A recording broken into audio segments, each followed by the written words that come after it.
Hello and welcome. This video is all about a wild camp at the Castell of the Winds, a magical place on the summit of the Glyder in North Wales.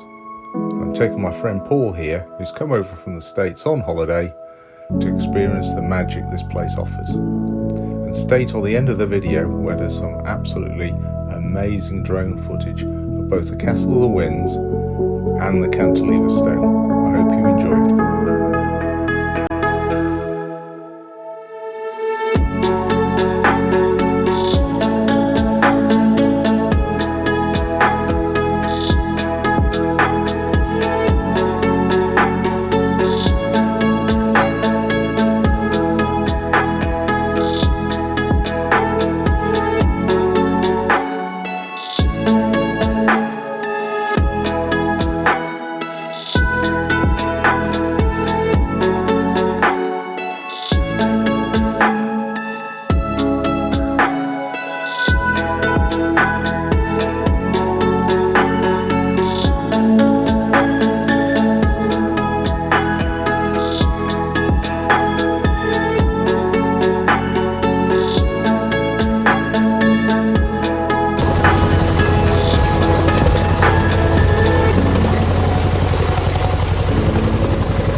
We pitched our tents below the Castell of the Winds and watched the sunset and then the moonrise, and in the morning we watched the sunrise from the Cantilever Stone.